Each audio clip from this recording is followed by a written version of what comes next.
Bonjour à tous et bienvenue donc à cette séance à distance. Alors ici ça concerne les travaux pratiques. Le travaux pratique, donc la CCM. On va étudier les résultats de la CCM, chromatographie couche mince, de notre hydrolysat protéique grâce à un logiciel ImageJ. Donc vous pouvez considérer en fait cet enseignement à distance comme étant à la fois une séance de TP, puisqu'on va analyser les résultats du TP que vous avez déjà réalisé, les résultats expérimentaux, c'est-à-dire les photographies de vos plaques de CCM, mais aussi comme une séance d'informatique en elle-même, puisque c'est une séance d'infographie. Et l'infographie, vous pourrez aller voir dans votre programme BTS Bioanalyse et Contrôle, en informatique appliquée, il y a une section infographie. Alors, je vous ai donc mis un mode d'emploi ImageJ CCM que je vous ai mis à disposition. Et ce mode d'emploi, vous êtes peut-être déjà un petit peu entraîné dessus. Il y a une première étape qui est obligatoirement l'installation d'un logiciel qui s'appelle ImageJ, qui travaille en Java. Donc c'est pas un gros logiciel. Ça prend pas énormément de temps à télécharger. Je vous ai mis l'adresse. Donc tout simplement, vous faites un contrôle-clic, vous allez à cette adresse. Et si tout va bien, vous allez arriver sur la page spécifique du logiciel ImageJ, qui est un logiciel américain, universitaire. Vous arrivez sur la page Download et vous choisissez, par exemple, si vous êtes Windows, donc vous choisissez ici la version Windows. Vous avez les instructions, donc vous pouvez très bien faire un clic droit pour aller voir les instructions, ouvrir dans un autre onglet, pour aller lire les instructions si vous avez besoin de les conserver, les garder ou quoi. Mais vous avez surtout ici le lien. Vous cliquez sur ce lien et ça va vous télécharger 70 mégabases. Ça va vous télécharger le logiciel. Et le logiciel, vous allez donc le retrouver dans vos téléchargements. Ce programme, une fois que vous l'avez téléchargé, vous double-cliquez dessus, comme quand vous voulez installer un truc que vous avez téléchargé. Il vous demande voulez-vous l'installer, vous dites oui, et il va vous l'installer. D'accord ? Dans un premier temps, vous avez donc ça à faire. Et quand vous aurez terminé de faire ça, à ce moment-là, sur votre bureau, vous demandez à avoir un raccourci sur votre bureau. Sur votre bureau, vous aurez ce petit icône, ça ressemble à un microscope. Il y a écrit imagej.exe raccourci. Et quand on double-cliquera dessus, eh bien, on aura donc accès à cet outil. Alors, je vais double-cliquer dessus. Voilà, donc il charge. Et il va m'ouvrir, si tout va bien, la barre d'outils ImageJ. Donc voilà à quoi ressemble ImageJ. C'est du Java, donc c'est-à-dire c'est des choses animées qui s'affichent à votre écran. Et c'est un peu comme GIMP. Et là, vous avez donc la barre d'outils d'ImageJ avec des menus et puis des icônes qu'on peut cliquer. Alors, dans un premier temps, ce que vous allez devoir faire quand vous aurez les images TP, pour l'instant vous n'avez pas les images de vos CCM, je vous les donnerai donc mercredi matin, c'est d'ouvrir votre dossier qui contiendra vos images. Donc vos images, elles sont là, je les ai déjà retravaillées dans le sens où j'ai amélioré un petit peu le contraste et je les ai recadrées. Voilà une représentation de toutes vos images, voilà, de toutes vos CCM. Et donc je les ai pris une par une en photo et j'ai recadré les photos et j'ai fait en sorte qu'elles s'améliorent. Alors il y en a certaines qui sont vraiment pas terribles. J'aurai l'occasion de vous en reparler mercredi, vous dire celles qui sont pas terribles et peut-être que vous pourrez travailler sur des CCM qui sont un peu mieux. Vous voyez par exemple ici, on voit pas trop ce qu'il y a écrit là. Alors qu'il y en a d'autres où on voit très bien ce qu'il y a écrit. C'est quand même important, c'est les étalons, c'est important de voir ce qu'il y a écrit. Ok. Alors comment ça commence? Si vous prenez, on va suivre tout simplement le mode d'emploi. Donc là, j'ai fait l'installation de ImageJ, obtention d'un cytogramme, ouvrir ImageJ en double-cliquant sur l'icône, et voilà, on obtient la barre d'outils. Et on nous dit quoi? Ouvrir votre dossier contenant le fichier correspondant à la photo, et avec le curseur, attraper le fichier de la photo et le faire glisser dans la zone inférieure de la barre d'outils. Alors, ça se passe comme ça. Donc, par exemple, je vais prendre celui de Margot Maeva. Bonjour Margot et bonjour Maeva. Je fais un clic gauche sur la photo, je ne le lâche pas, le clic gauche, et j'envoie la photo ici, pile poil, d'accord, là où il y a écrit le déplacement. Paf, je l'envoie et il me l'ouvre. Ok. Vous repérez que ici, cette photo, alors ça, je peux le virer. Cette photo, en fait, il y a écrit le titre Et puis, il y a le microscope, ce qui veut dire qu'il est actuellement en cours d'ouverture avec le fichier Imagy. Et dans un premier temps, ce qu'il va falloir faire, c'est créer une sonde de lecture de l'image. Parce qu'en fait, le logiciel va scanner l'image de bas en haut, comme ça. Il va scanner pour voir s'il y a des différences de nuances de gris. Voilà. Donc là, il n'y a pas de différence de nuance de gris, c'est gris. Et puis là, hop, tac, il y a une couleur. Donc ça va être une différence de nuance de gris pour lui. Il va nous faire un pic. Et il va continuer. Ah là, il y a quelque chose, etc. Ouais.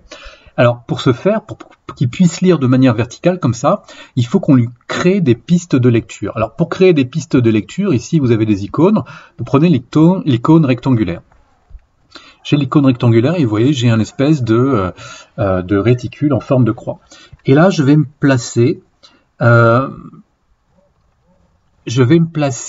pile poil là où il y a ASP, oui, il y a ASP, il y a un petit point comme quoi c'est le point de dépôt.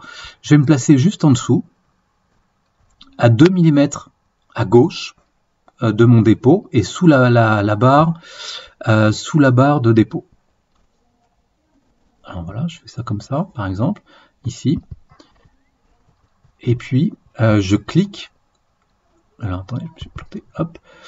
Je fais mon rectangle. Alors vous voyez qu'il m'affiche les coins de mon rectangle. Je peux, si je veux, rattraper un coin et me dire non, c'est pas bon, c'est comme ça, etc. Et je fais en sorte que, écoutez bien ce que je vais vous dire, je sois premièrement sous la ligne de dépôt. Donc je puisse voir ici, là, c'est le point de dépôt. Je veux le voir. Premièrement. Deuxièmement, je fais en sorte d'être à 2 mm à gauche, 2 mm à droite, et de monter tout en haut, pile poil, tout en haut, je vais taper jusqu'au haut de la photo, d'accord?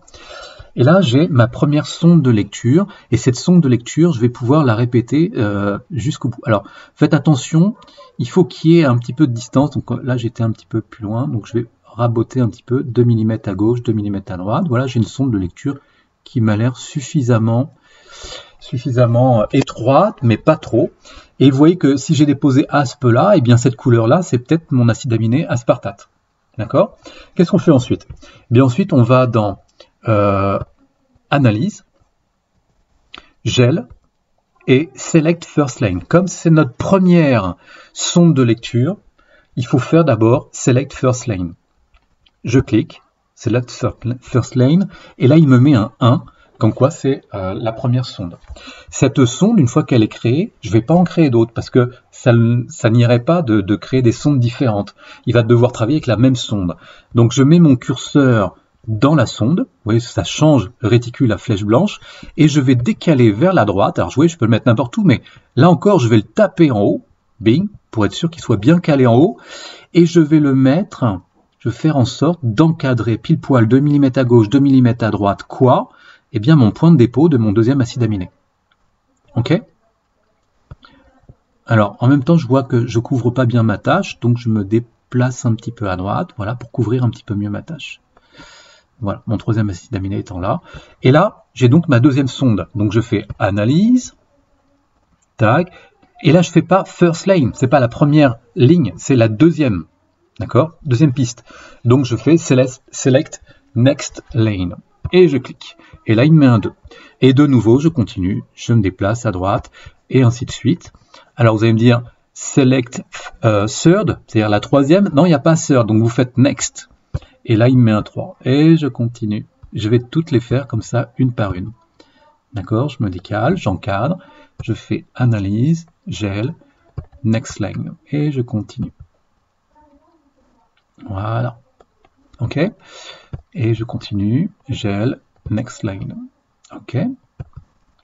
On continue, on tape bien en haut. On fait toujours attention premièrement, d'avoir le petit point ici de dépôt et d'essayer d'avoir un maximum quand même de tâches ici. Et de bien être en haut. Ok? Voilà. Et on n'oublie pas de faire Analyse, Gel, Next Lane. Et je redécale. Voilà. Ici. Je vais décaler ici. Voilà, Analyse, Gel, Next Lane.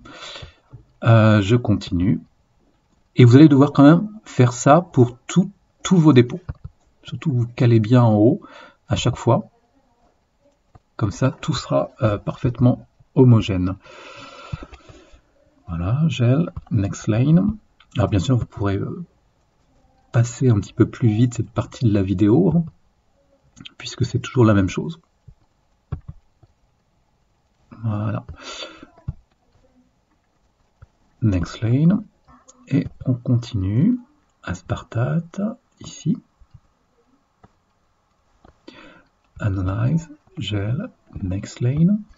Puis la proline. Vous avez vu cette belle couleur de proline, elle est vraiment magnifique. Analyze, gel, next lane. C'est un petit peu long. Hein. Ici, un acide aminé qui tape assez haut, qui est très beau. Voilà, on continue. Paf.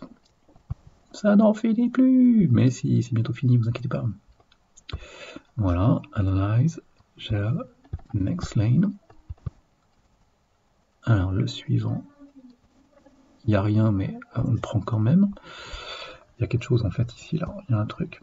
Donc, analyze, gel, next lane. On se décale ici.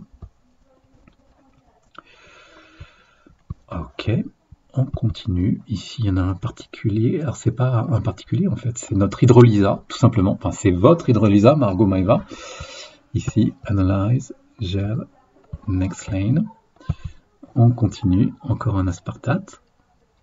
Concentration 5. Analyze, gel, next lane. Ici, il y en a un qui est tout en bas. Analyze, gel, next lane. Ça doit être la protéine que vous avez déposée. Et puis enfin le dernier. Ici, analyze, gel, next lane. Ça y est, je les ai tous, a priori. Vous avez vu que... ouais, donc a priori, je les ai tous. Une fois que vous avez fini, vous avez bien 19, vous faites Analyze, Gel, vous faites ni First Lane, ni Next Lane, vous faites Plot Lane. J'ai cliqué sur Plot Lane, ça prend un certain temps, et là, vous voyez qu'il m'ouvre un densitogramme. D'accord ? Alors, il m'a ouvert un densitogramme, je m'attendais à avoir 19 densitogrammes. Alors, comment ça se fait que j'ai que ça? Eh bien, en fait, il y en a 19, mais ils sont empilés les uns sur les autres, je les vois pas là. Et là, j'ai une représentation de mon densitogramme. Et moi, en fait, je vois qu'il y a une barre bleue là, tout en haut.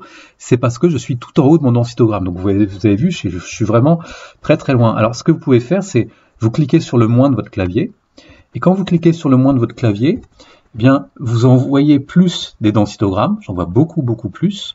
Et vous voyez que, en fait, tout ce que vous voyez, c'est 1, 2, 3, 4, 5, 6, 7, 8 pistes. Et ça prend tout ça, toute la partie bleue là, de cet objet qui est mon densitogramme total. D'accord? Donc je peux l'écarter un petit peu ici. Voilà, encore un petit peu. Voilà, de manière à pouvoir l'attraper et le décaler. Si je fais un plus, voilà, ok. Donc là, j'ai mes différents pics. Alors, ce que vous devez savoir, c'est que celui qui est tout en haut, c'est le 1.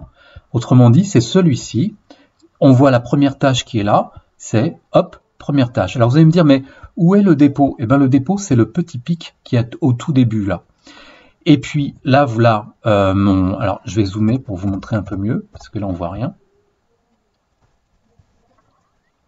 Alors, si j'y arrive. Voilà. On va se décaler un petit peu à gauche. Donc là, j'ai mon dépôt. Là, j'ai mon pic de mon premier acide aminé.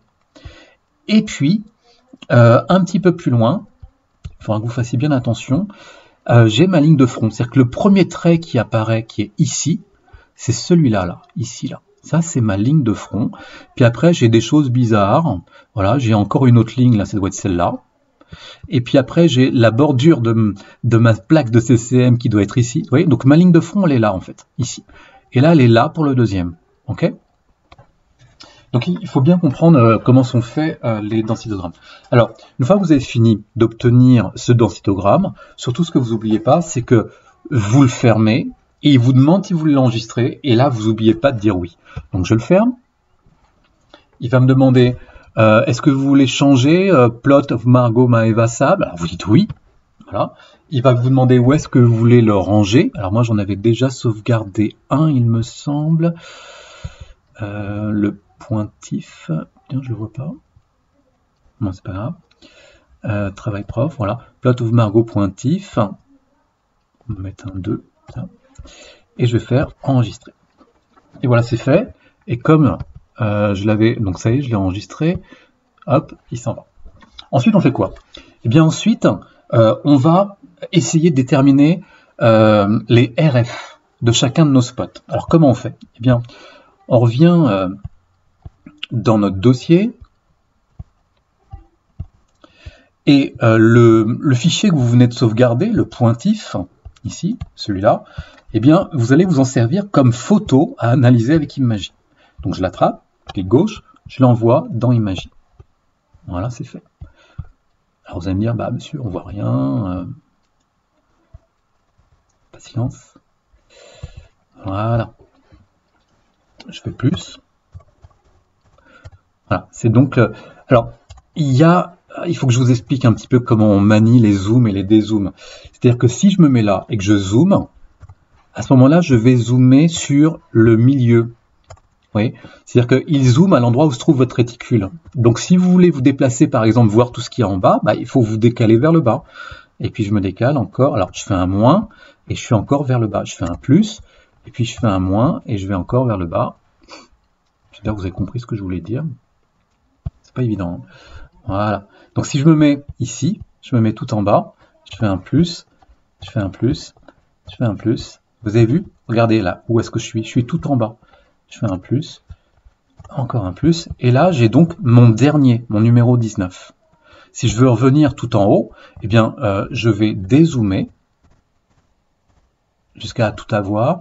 Là je vais zoomer, il me dit, vous voyez toute la partie qui est en haut, bah, je dis bah ok, je reste en haut, je zoome, vous voyez, je suis en haut, je zoome, je vais me décaler un petit peu à gauche, je zoome, tac, et ça c'est donc mon premier, et ça c'est mon deuxième. Alors comment on fait pour calculer les RF? Rappel, en biochimie, pour calculer un RF, c'est petit d. Un RF, c'est petit d, la distance entre la ligne de dépôt et le pic, enfin, le centre de gravité du pic, normalement, enfin, le centre de gravité de la tâche, du spot, divisé par la distance entre la ligne de dépôt et le front de solvant qui est ici. D'accord? Alors, pour mesurer des distances, vous n'allez pas vous mettre en rectangle, mais en ligne. Ici, ça s'appelle straight. D'accord? Et puis, j'ai toujours un réticule. Je vais me placer pile poil au sommet de ce pic qui correspond à mon point de dépôt et je clique sur mon clavier sur la touche, non pas la touche contrôle, mais celle qui est au-dessus de contrôle, c'est-à-dire la touche shift. Alors je vous explique, je vais pas cliquer sur shift, je vais le mettre n'importe où. Je me mets là, je clique pas sur shift, je vais faire un clic gauche sur ma souris et quand je fais ça, vous voyez que je peux avoir un trait qui se dessine, mais qui se met n'importe où. Et c'est embêtant parce que moi, si je veux avoir une distance, il faut que ma distance soit horizontale. J'espère que tout le monde comprend que horizontal, c'est ça. Comment savoir si on est exactement horizontal? Eh bien, regardez, je me mets en diagonale, et là, j'appuie sur Shift. Eh bien, quand j'appuie sur Shift, j'ai beau vouloir descendre, eh bien, j'y arrive pas. J'ai beau vouloir monter, j'y arrive pas. Je reste à l'horizontale. Donc c'est ça qui est génial, c'est que quand on appuie sur Shift, ça impose de faire une mesure horizontale. D'accord? Bon. Alors voilà, je recommence. Je me mets donc au niveau de la ligne de dépôt. Ça y est, c'est là. J'appuie sur Shift et là, je fais un clic gauche sans lâcher. Je me déplace vers le sommet de mon pic. Alors vous allez me dire, mais comment on fait pour savoir où est le sommet? Bah, je me décale un petit peu au-dessus, et je regarde où est le... Ah, il est là. Et là, je lâche mon clic gauche. Je lâche mon Shift. Et en fait, il m'a tracé mon trait. Donc là, ça veut dire que je peux lui demander quelle est la distance. Comment on fait pour lui demander la distance? On fait un contrôle, on garde le contrôle appuyé, et on appuie sur la touche M. Contrôle M. Et quand on fait un contrôle M, en fait, ce qui est génial, c'est qu'il nous ouvre un tableau de résultats. Alors, sur ce tableau de résultats, il y a deux colonnes qui nous intéressent. Il y a la colonne ici qui est vide, qui va être le numéro de la mesure, première mesure. Area, min, max, angle, c'est des informations dont on n'a aucun intérêt et dont on se débarrassera tout à l'heure. Et puis, ce qui m'intéresse, moi, c'est le length, c'est-à-dire la longueur, la distance mesurée. Ici, c'est 440. Alors vous allez me dire, bien sûr, monsieur, mais c'est quelle unité? Ça veut rien dire 440. Oui, bah on s'en moque. Pourquoi? Parce que le RF, c'est un rapport de distance. Alors peu importe l'unité de la distance. D'accord? Ensuite, on fait quoi? Eh bien, on va passer à la mesure de la distance entre la ligne de dépôt et le front de migration. Donc je me mets là. Alors j'appuie sur Shift, je fais un clic gauche sans lâcher. Alors vous avez vu que la première mesure a disparu. D'accord? Et je me mets au niveau du pic ici qui correspond à ma ligne de front de solvant. Je lâche mon clic gauche, je lâche mon Shift et je fais un CTRL M. Et là, il me met la distance. Voilà, il vient de me mesurer la distance qui m'intéressait. Ok? Alors, on fait quoi après? Eh bien, je reviens ici, je fais un moins, voilà, je recule, moins, je me mets sur le deuxième et je fais un plus. Je me mets bien sur le deuxième et je fais un plus, je me mets bien sur le deuxième et je fais un plus. Alors, je vais refaire un moins, voilà, refaire un plus ici, alors non, un moins, ok. Donc là, je l'ai. C'est mon deuxième. Alors, vous vérifiez toujours que c'est intelligent, que vous êtes sur le bon densitogramme. Comment je fais? Eh bien, je demande à voir l'image. Ok? Alors, elle est où mon image? Alors, l'image. Ici. Alors, clac. Je vais demander à voir l'image. Alors, c'est l'image de Margot Maeva. Et ici. Hop. Voilà. Donc, qu'est-ce qu'on avait en première piste? On avait une longue distance, 440, et ensuite on a une plus petite distance. Donc, je devrais avoir un pic à une plus petite distance. Est-ce que c'est ça qu'on observe? Eh bien oui, c'est ça qu'on observe. Vous avez vu ici, vous avez une moyenne distance, puis après vous avez un pic à une plus petite distance. C'est exactement ce qui nous intéresse. Alors, on va le mesurer. Donc, de nouveau, je suis en ligne. Je me mets au niveau du pic. Alors, il faut bien comprendre où est le pic de son... le pic correspondant. Donc à mon avis c'est celui-ci. Voilà, ça prête un petit peu à confusion, mais je pense que c'est bien celui-ci. Donc je me mets là et je me dirige. Alors j'oublie pas d'appuyer sur la touche Shift. Je me dirige vers le sommet. Une fois que je l'ai, je fais un CTRL N. Il me dit troisième distance, 228. Donc c'est une distance qui est plus courte. Et j'oublie pas de mesurer la distance au front de migration. Surtout ne pas vous oublier, parce que si vous oubliez, en réalité, je vous rappelle que le front de migration varie d'un spot à un autre. Donc je me remets ici, paf, et je vais mesurer cette distance. Alors, je pense que c'est ce pic qui est là. Vous avez vu, ça correspond à celui-là, donc je pense que c'est celui qui est pile poil ici. Voilà, je fais un CTRL M et il me met 992. Alors vous repérez qu'on est bien dans le même ordre de grandeur, premièrement, mais que ce n'est pas exactement la même valeur. Ça veut dire que oui, le front de migration n'est pas le même suivant les positions des dépôts qu'on a réalisés. Ok? Donc, je ne vais pas tous les faire, mais comprenez que vous allez devoir vous balader tout au long de cette photo de densitogramme empilé, dézoomer, aller chercher le troisième, ici je cherchais le troisième, rezoomer sur le troisième, paf, j'ai zoomé et continuer ainsi de suite, de manière à avoir toutes vos valeurs. À chaque fois, il faut pour chaque dépôt, il faut que vous ayez fait non seulement les distances de chacun des pics, parce que là, il n'y a qu'un pic, mais des fois, il y en a deux, des fois, il y en a trois, mais aussi, il ne faudra pas oublier à chaque fois de faire la mesure de la distance du front de migration. Ok? Alors, où est-ce qu'il peut y en avoir plusieurs? Eh bien, justement, dans l'hydrolysa, regardez celui-là comme il est beau. Regardez celui-là. Tac. Celui-ci, il y en a deux. Alors, on pourra en reparler, mais je tiens quand même à vous dire que ce qui se passe des fois, c'est que quand on a fait un dépôt ici d'un acide aminé étalon, ça nous fasse une tache qui est tellement grosse sur la plaque que au niveau de l'autre sonde, eh bien la tache déborde sur l'autre sonde et que en fait ce que l'on voit ici là, ce n'est rien d'autre que lui. Donc il va falloir que vous réfléchissiez à ça, d'accord? Sachez que normalement, quand vous déposez un étalon, il est pur et il ne doit y avoir qu'une tache. Donc si ceci est un étalon, ça veut dire que vous devez avoir une tache, et que si vous avez deux taches, ça veut dire qu'il est contaminé en fait par les voisins. Donc il faudra tenir compte uniquement de cette tache-là dans ces cas-là. Mais bon, dans un premier temps, ce que je vous conseille, c'est de mesurer toutes les distances. On ne sait jamais, ça peut être très intéressant. Donc là, il y en a deux. Alors, où est mon hydrolysa? Alors, on va descendre. Alors lui, c'est peut-être mon hydrolysa, là. Vous avez vu? Regardez, il y en a un là, il y en a un là. Alors c'est peut-être un voisin de lui, par contre. Il y en a un là, il y en a un là. Par contre, lui, là, il n'avait pas pour voisin son... Vous voyez? Et puis, il y en a un là, et là, j'ai rien. Donc lui, c'est peut-être l'hydrolysa. Il faudra recompter, d'accord, pour savoir exactement qui est qui. Donc je vous laisserai faire ça. Donc vous continuez ce tableau. Alors surtout, votre tableau, c'est là que c'est très important. Vous n'oubliez pas de faire File et de faire Save As. Et là, il vous dit, je le sauve en format CSV. Alors oui, il faudra bien le sauver en format CSV. Et il vous propose de l'appeler Result. Vous pouvez l'appeler Result ou autrement, peu importe. Je vais l'appeler Result 2, je vais faire Enregistrer. Voilà. Ensuite, vous avez le droit de fermer. Voilà, vous fermez tout. L'étape suivante, ça dépend si vous avez Excel. Ça dépend si vous avez Excel. Ou alors peut-être que vous avez Calc. Alors, on va le faire, je vais vous faire la démonstration avec les deux. Et de toute façon, dans le mode d'emploi, je vous ai proposé les deux. Hein. Alors, si vous avez Excel, alors je me mets au niveau du fichier, voilà, résultat 2, et là, je double-clique. Là, il me l'ouvre en format Excel, et vous voyez qu'il me l'ouvre en format Excel. C'est assez bizarre, parce que, vous voyez cette première cellule A1, il me met virgule area, virgule min, virgule... En fait, c'est les intitulés des colonnes, mais il ne me les a pas séparés en colonne A, colonne B, etc. Il m'a tout mis dans la première colonne, en fait.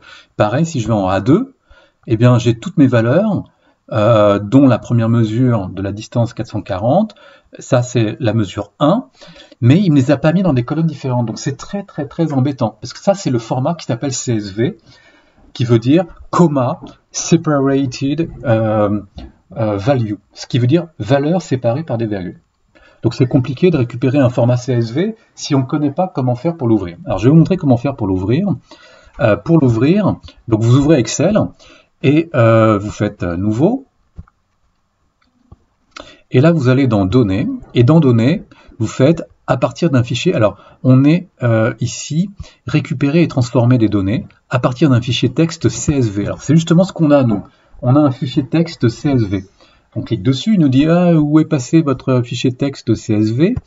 Alors le fichier texte CSV, il est ici, CCM hydrolysa, travail prof, et le voilà, résultat 2. Et là vous faites importer. Et donc il est en train d'essayer de comprendre qu'est-ce que c'est que les données. Alors voilà. Ce que vous ferez bien attention, c'est de bien sélectionner l'origine du fichier, donc par exemple Europe de l'Ouest, Windows, de bien spécifier le délimiteur. Donc là, on a vu que toutes les données étaient séparées par une virgule, donc il faudra bien choisir virgule, d'accord? Puis vous laissez ça selon les 200 premières lignes, et normalement, il vous donne un aperçu qui correspond au tableau que vous êtes censé obtenir à la fin. C'est exactement ce qu'on avait fait. Mesure 1, mesure 2, mesure 3, mesure 4, area. Donc en fait, il me met ici, il a séparé les valeurs qui étaient séparées par des virgules, il les a séparées en colonnes. Et c'est exactement ce que je voulais. D'accord?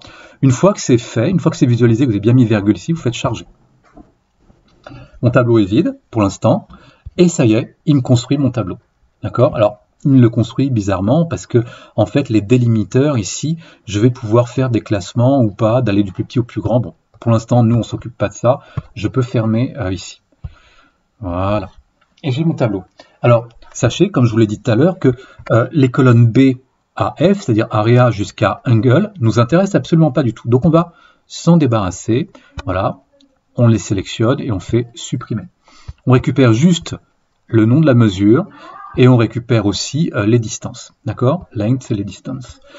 On va identifier quel est l'acide aminé, donc acide aminé, et on va identifier aussi les RF. D'accord? Ici, puisque ça correspond à un même acide aminé, je vais le fusionner. Voilà, ici, fusionner. Puis je vais décaler en dessous, en dessous, en dessous, ce qui veut dire qu'il m'a fusionné, fusionné, fusionné. Le premier acide aminé qui était là, alors c'était quoi le premier acide aminé qui était là?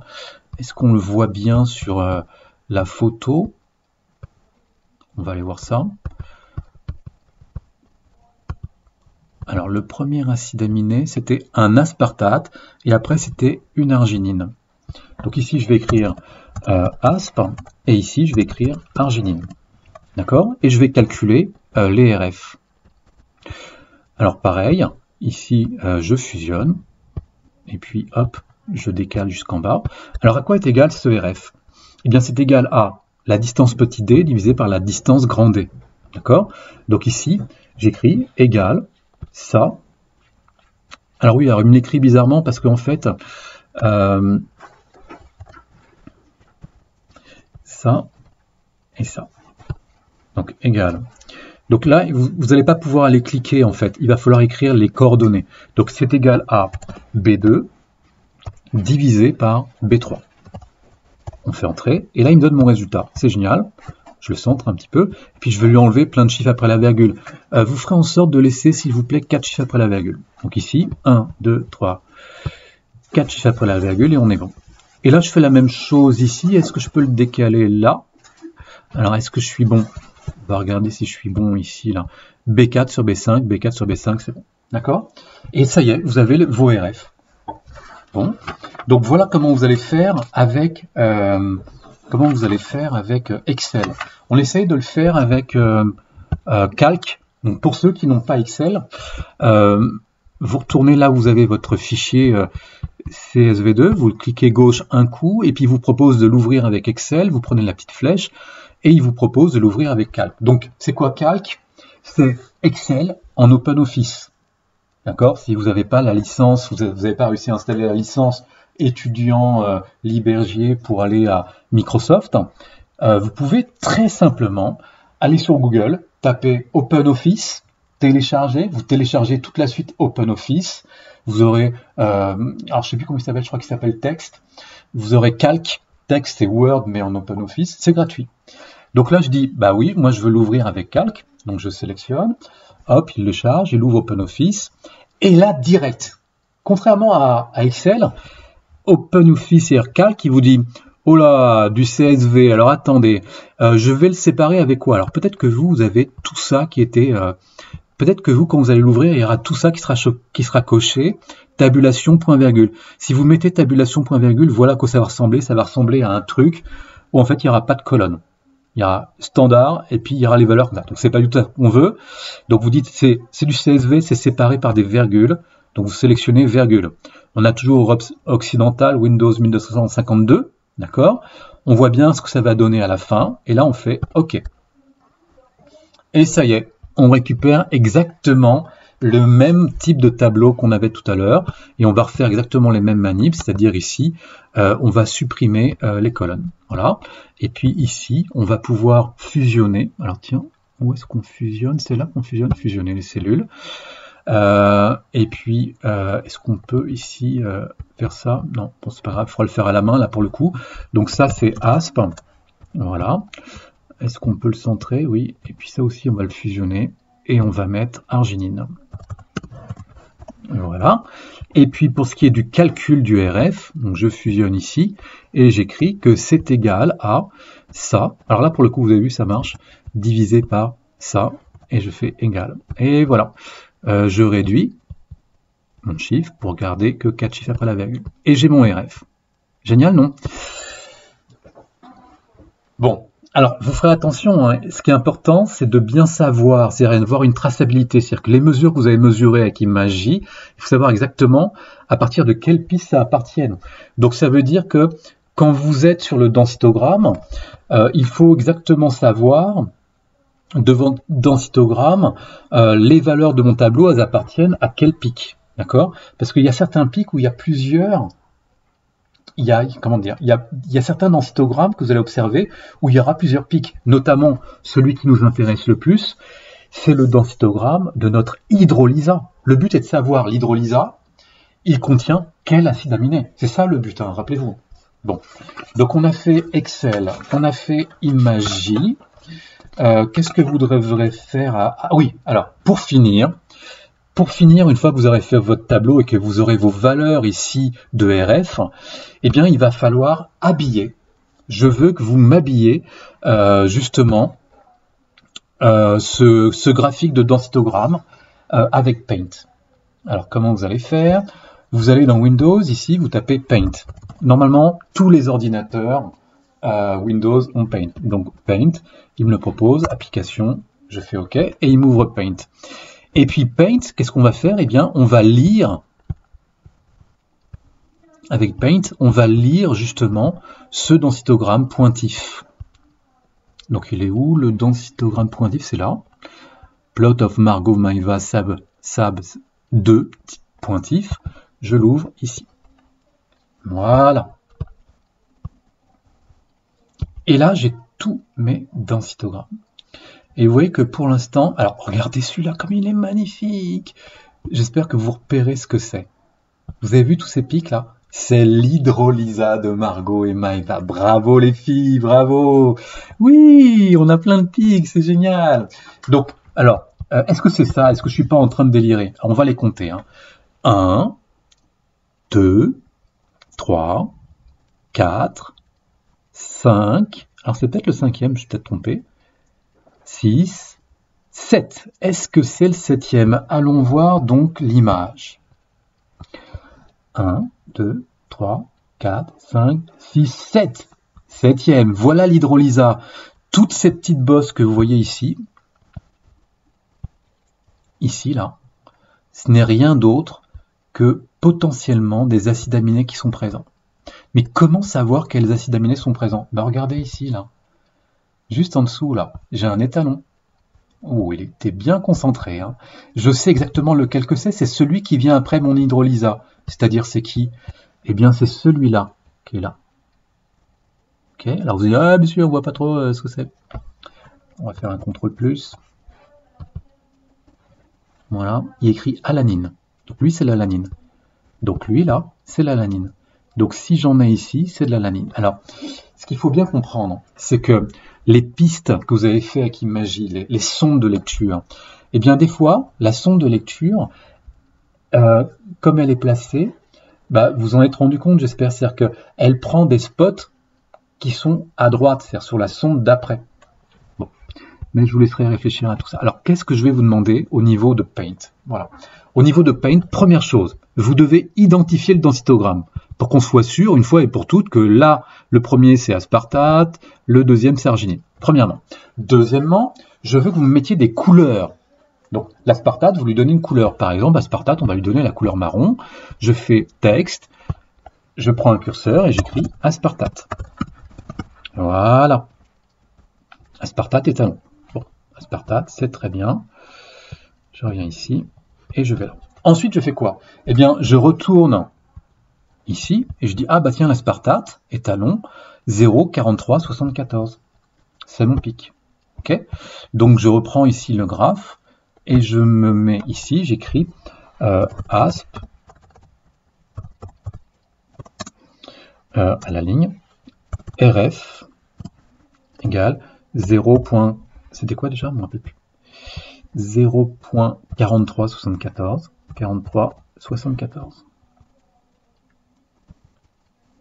Voilà. Et ça, je vais le mettre pile poil juste au-dessus, là. Et ensuite, je vais faire quoi? Alors, je vais faire un truc d'enfer. Et il va falloir vraiment me le faire, et faire ça bien. Je veux que cette information de ce premier densitogramme apparaisse sur tous les autres. Comment faire? Eh bien, je suis toujours en couleur marron, je prends ligne. Et en fait, je vais tracer la ligne correspondant à mon aspartate, je vais le tracer sur toute la hauteur. Alors, vous allez me dire, mais monsieur, c'est pas possible, regardez, vous êtes déjà en bas de votre écran, vous pouvez pas aller aux autres. Mais si, en fait, on peut aller aux autres, regardez. Je peux dézoomer. Je vais dire, ouais, mais monsieur, vous allez perdre de la précision, vous ne serez pas exactement... Alors, regardez comment je vais faire. Voilà, je me mets ici, je suis en ligne. J'ai toujours pas cliqué gauche. Je mets ici, pile poil, ici. Je dis, tiens, là, c'est le max de mon pic. Je fais un clic gauche. Je clique gauche, je lâche pas et je descends. Alors, je descends, vous allez me dire, hey, monsieur, vous n'êtes pas droit et tout. Alors, imaginons que je sois pas droit et que je vais lâcher sans faire exprès. Paf, je suis là. Vous avez vu que si je viens vers mon point, hop, mon icône change. Je peux réattraper et je peux de nouveau le changer. C'est ça qui est génial. J'aimerais que vous fassiez autre chose. Attention à autre chose. Regardez bien où ça. Ici, là. C'est là, je ne me rappelle plus, c'est là. Ouais, vous avez vu cette valeur là qui est là, la première, là, 132. Qu'est-ce qui se passe si je mets mon trait à la verticale? Il descend 7, 6, 5, 4, 3, 2 et 1. 1. Quand vous êtes à 1, ça veut dire que votre trait est vertical. Ok? Je l'attrape, je le descends, je le mets à 1. Bon, c'est pas grave, c'est pas 1 au début. Et après, je fais quoi? Après, je dézoome. Alors, attendez. On dézoome ici. Et puis, je reviens ici. Je rattrape. Tiens, mais est-ce que je vais réussir? Je rattrape ici mon point. Ah zut, j'ai raté, j'y crois pas. Hop, on recommence. Bah non, si j'arrive pas à vous faire la démo, ça va pas le faire. Hop, je le mets comme ça, je dézoome et je l'attrape. Là, je dézoome et je l'attrape. Et je vais descendre comme ça jusqu'en bas de mon densitogramme. Je vais le faire avec vous, hein, comme ça vous allez être content, je pense. Jusqu'en bas de mon... Vous avez vu, je suis toujours pas à 1, je suis à 80 là, donc je suis pas droit. En même temps, je peux descendre, ça ira plus vite. Vous avez vu? Hop, il y en a des densitogrammes. Et hop, on descend tout en bas. Il y a 19 pistes, donc il y a de quoi faire. Hein. Et là, je fais attention à ce premier chiffre, 128. Moi, je veux aller jusqu'à la valeur 1. Alors, c'est très compliqué d'aller jusqu'à la valeur 1. Là, je suis à 2. Donc, je vais zoomer, par exemple, et aller tout en bas. Et là, j'ai mon point que je peux récupérer. Je suis à la valeur 2. Je peux le bouger et je vais aller à la valeur 1. Et quand je fais ça, je suis sûr que là, il est vertical. Et c'est gagné. Et là, qu'est-ce que vous vous rendez compte? Bien, vous vous dites, ah bah tiens, mon premier acide aminé, ici, est-ce que c'était ce pic-là de ce dernier spot d'acide aminé? Alors, il se trouve que oui, en fait, si on va voir la photo, on va aller voir la photo. Ici, en fait, c'est encore asp.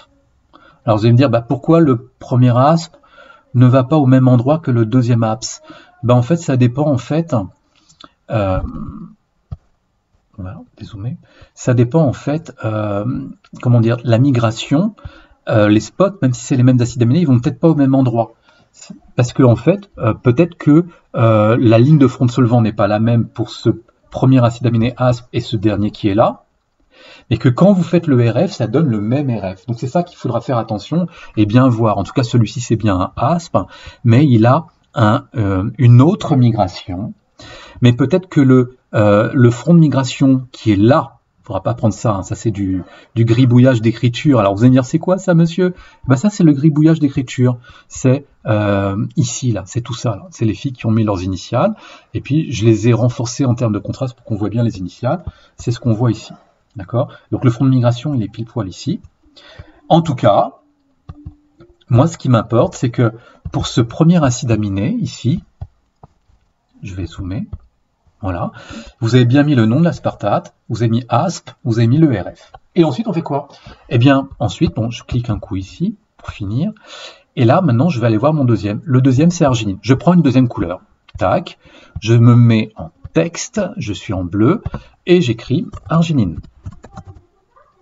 Voilà, arginine. Ensuite, je vais voir mes valeurs. J'ai trouvé 22,98. Donc, je vais faire un autre texte ici. Je vais écrire arg rf égale 0,2298. Voilà, ça je vais me mettre ici. Paf. Ah, je peux très bien décider de réduire la taille hein, si je veux, hein. Mais ne réduisez pas trop, il faut vraiment que au final ce soit beau et que ce soit lisible. D'accord? Je crois que c'était à 24. 24 c'est bien. Voilà. On va y arriver. Et ensuite je fais quoi? Ben, comme tout à l'heure, je prends un trait et puis je sélectionne ici. Ça c'est mon arginine. Alors, la question qui se pose, il faudra bien vous la poser à chaque fois, c'est le trait là, je le descends ou alors je le descends et je le monte? Alors, vous le montez, à quel moment vous le montez? Eh bien, vous le montez que si en haut, il y a l'hydrolysa. D'accord? Donc, par exemple, je me mets là, je dis tiens, là, c'est le max. Je descends. Et là, je me dis, mais est-ce que je dois le monter? Bon, on en reparlera après de est-ce que je dois le monter. Je dézoome. je le descends jusqu'en bas, je me balade, et ici, je l'attrape, je le descends jusqu'en bas, je vais jusqu'au fond des choses, tout en bas. Hop, je cherche à voir la valeur, une bonne valeur de zoom pour voir l'inclinaison de mon trait. Là, je suis à 53. Je me décale pour aller jusqu'à 1. Et voilà, là j'y suis. Nickel. Allons voir mon hydrolysa. Est-ce que mon hydrolysa contient de l'arginine? Alors, je ne sais pas pour l'instant où est mon hydrolysa, mais mon hydrolysa, c'est peut-être lui. Et apparemment, il ne contient pas d'arginine. Apparemment, il ne contient pas d'aspartate non plus. D'accord? Donc, vous voyez, c'est grâce à ces traits, on va pouvoir analyser nos hydrolysas. Alors, une des premières choses que vous pourriez faire, je vous rappelle qu'il y a deux pistes d'hydrolysa. Il y a celle-là et il y a celle-là. C'est une première chose que vous pourriez faire, c'est aller vous attaquer sur votre graphe, aller identifier uniquement de cette manière-là quels sont les densitogrammes qui correspondent à l'hydrolysa. Je crois qu'on a mis que c'est le 7e. 1, 2, 3, 4, 5, 6, 7. Là, c'est l'hydrolysa. Je peux prendre par exemple noir et écrire ici. Alors attendez, il faut que je me mette en texte en noir et écrire ici par exemple hydrolysa. Hydrolysa 1, parce qu'il y en a deux.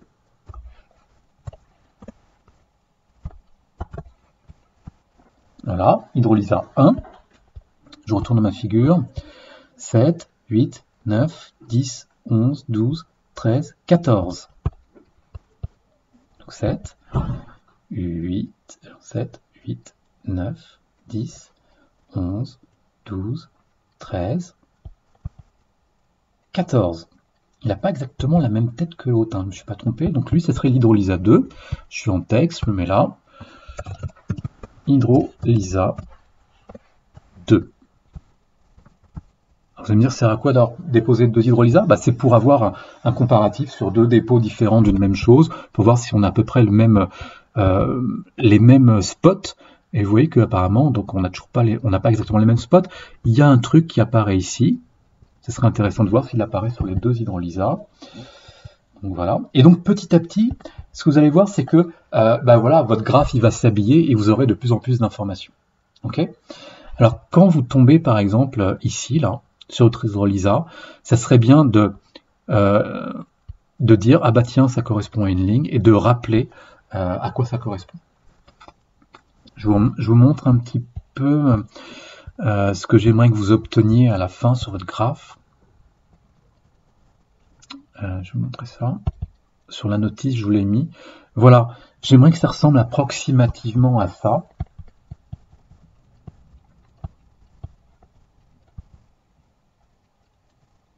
Alors, je me demande si je vous avais pas mis le... Voilà. Donc, il y aura sur vos densitogrammes, il y aura des lignes qui vont descendre, des lignes verticales, qui vont venir identifier des acides aminés. D'accord ? Bon, mais je suis sûr que vous allez faire quelque chose de bien. Je vais m'arrêter là pour ce qui est de la démonstration de l'utilisation d'Imagy. J'espère que vous avez bien compris. Puis après d'Excel, puis après de Paint. Vous avez ces trois étapes-là à faire en informatique, de manière à me rendre un compte-rendu important, intéressant. Hein. Et puis je vous rappelle que vous devez aussi me rendre, je ne sais pas si je vous l'ai mis ici, vous devez aussi me rendre la partie, comment dire, quantitative, d'accord. Et puis il y avait les tubes qui étaient en biuret avec les différents éléments étalons. Vous avez ça dans tous vos documents de TP. Voilà. Je vous dis donc à mardi. Voilà. Pour ceux qui ne verraient la vidéo que mardi, donc on se verra. Allez, à bientôt.